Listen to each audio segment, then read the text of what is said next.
Prairie hosting Minnetonka. Score 14-12 EP early on. That's J.D. Spielman, and he is gone. 75 yards for the touchdown to put Eden Prairie up 21-12.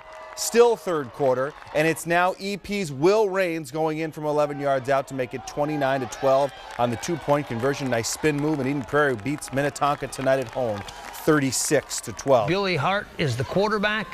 Marquis Bridges is the receiver. They hook up. Then Bridges does the rest. That's 86 yards, outrunning the Benilde St. Margaret's defense. They make it look easy, don't they? They were a scoring machine, and this was quite a scoring combination. Later, same two, this time 39 yards. Same result. Hart ran for 3 and threw for 3 touchdowns. De La Salle scores early and often, beating Benilde 63-31. It looked a little lonely in Bloomington tonight. Jefferson against Cooper in the elements. Sometimes you have to make the most of it, like a slippery football. But if you stay heads up, like Ja'Kai McNeil did, you can make something good happen. He did, setting up a touchdown. This time he rolls out to Armani Smith. But the Jaguars rallied and won this one in overtime, 17-14. Chaska tonight. Score 7-0 in the first. Justin Arnold, nice pass to J.D. Lang for the 45-yard touchdown. The Hawks are up 14-0. They'd never look back in this one. Second quarter, it's the Hawks and it's Justin Arnold. This time he calls his own number, bobs and weaves in, 80 yards for the touchdown. Hawks go up 21-0. They beat Richfield tonight 43-0. A whole lot more prep football to come tomorrow. Right out of the gate, the weather proved to be a challenge. Raiders QB Maxwell Jackson dropped the snap, but quickly picked it up and ran in for Cretin-Derham's first touchdown of the game. Coming in strong, number 32, Dimitri Walker. You'll see him a few times making plays throughout the game. The 5'3" running back has 2 great runs, making his way through some traffic. And then came this one. Around the corner and in for a TD. That's number 32. Their third touchdown comes in the second quarter with a good run by Kennedy Dobeck after capitalizing on a Stillwater fumble on kickoff. The end of the half at 19-0 and happy Raiders fans. The Raiders came back strong with another touchdown run by Walker, moving up the score to 25-0. The Stillwater Ponies got on the board in the third with a 54-yard bomb to Brooks Carroll, but it wasn't enough to overcome the momentum already created by the Raiders. The final 32-14 Cretin-Derham Hall over Stillwater, and Walker with 2 TDs for the night. I've always been told that I was so small that I couldn't do it.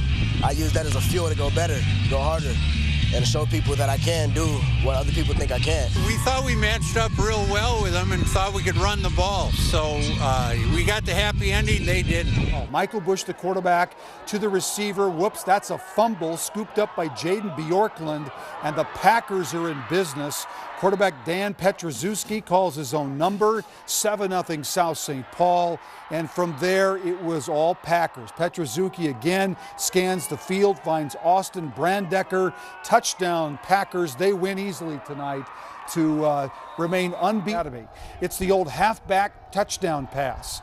Lucas Buller to Jackson Bell. Nice catch. It's a touchdown. The only one Matamita I would get tonight. St. Thomas Academy holds on to win this game as we check the scores in the Metro East. 12-7 was the final.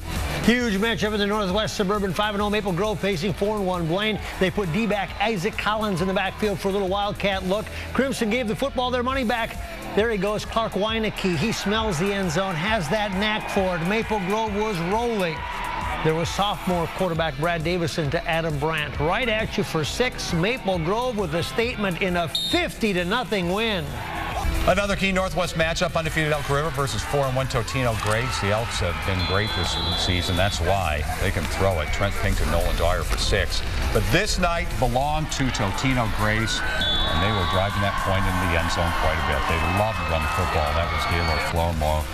He's just lined up and hit the line of scrimmage. Again, they do it again. This time they do it with Bobby Anawani, Totino-Grace hands Elk River its first loss, 35-7. I'd expect tonight.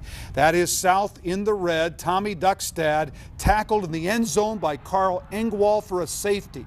2-0 Panthers. Then it's Jesse Cardenas the tip, Tyler Bonjean the pick, and it's a touchdown Lakeville North. They shut out their rival Lakeville South, 15-0 the final. Osseo looking to stay unbeaten in conference play against Armstrong. The Orioles are a fun team to watch, always well coached. Malik Galliard to Gabriel Gallimou. The Orioles on the move. What happens next might be considered the highlight of the night. Prince Krua, he's been doing it all year. Cuts back against the grain, Frank, and keeps cutting back. The Prince looks like a king to me. We get blocked out. He does not. A touchdown to top it off. Trust me, he got to the end zone. Osseo wins it 38-0. Wow. Suburban. Troy Brown for Egan. Nice touchdown run here. It's a long one, and Egan is in front 7-0, 29-yarder. A little bit later, watch this one. This one's going to cover 78. Egan actually led Prior Lake 14-0, but the Lakers would score late at a 2-point conversion and survive on the road at Egan. That set up a touchdown. Prior Lake had a rally to pull this one out. Alex Hart, 6'3", 225 pounds across the goal line. Lakers get a scare, but win at 15-14. Duluth East. It was a tackle cancer game tonight up in Albertville, and St. Michael gets all over Duluth East from the very beginning. Watch this punt return by Jordan Joseph. He will take it, he'll slip, he'll find a seam, he'll get some blocks. See you later. 68-yard touchdown on the punt return. St. Michael wins big tonight over Duluth East. Bloom, 3 touchdowns, 160 yards on the ground. Here he goes against Monticello, 23-yarder. Final score, Rogers winning easily tonight. They're looking at that St. Michael matchup in less than 2 weeks now. Undefeated Holy Angels at Columbia Heights. Heights playing some option football. That's the way you would work it, right? Darius Mack taking the pitch and let him do the rest. Nice moves. Big game in the Tri-Metro. Connor Moriarty off the pitch, takes it in for the touchdown, and the Stars win tonight. They get De La Salle next week in a battle of unbeaten. Find Ethan Larson for a 15-yard touchdown pass to give Orono the lead, and they beat Waconia in a big game in the Wright County. Final score tonight, Orono 28-14. Hutch rolls along. The pass to D'Angelo Pruitt-Cooper. Nice slant pass for the touchdown, and Washburn goes on to win. Final score 26-18. The King, his team then put the crown on. Josh Cunningham on the handoff. It was another good day for Minneapolis North, remaining unbeaten. Portland shut out Edison 39-0.